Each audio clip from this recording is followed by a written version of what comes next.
you have edited a lot of interview footage, like the specific projects that you've been given for the time that we've had together.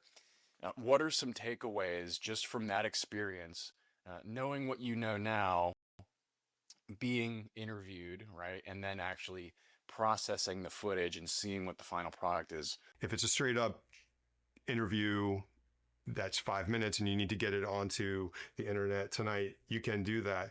But if it's something more comprehensive, then you're going to need to spend time with the material before you start piecing things together and creating that final narrative. You have to step away. Like you were saying earlier, Jesse, get it out and then realize that as a human being, you have a need for rest. Even 15 minutes can make such a difference. Go get something to eat, step outside, touch grass, and then come back so that A, you're living a more balanced life, and B, you're going to create a better product.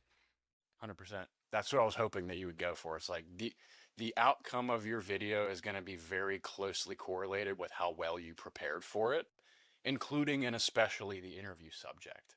Knowing how you want it to look and being open to different things that you might not have seen the first time you viewed the footage is really a satisfying feeling, to think of new ways that you can connect ideas and really help the subjects and the project overall be more successful.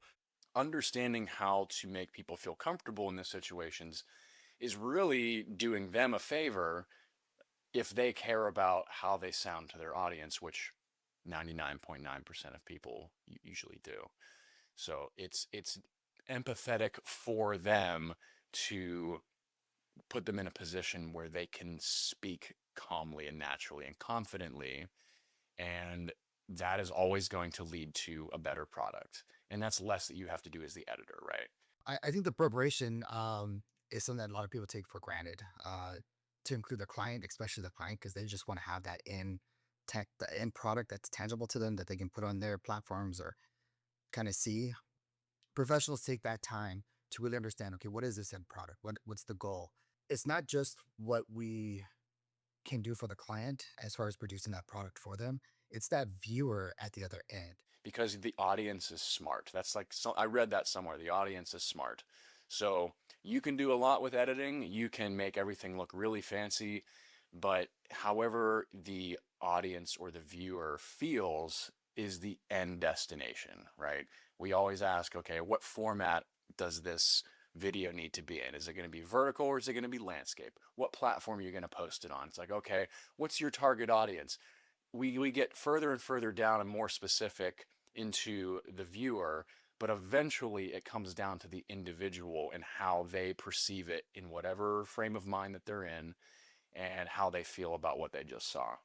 And that's the essence of what we're trying to get to in the preparation process. And then, of course, having the external tangible barriers accounted for, looking good and sounding good. Very important.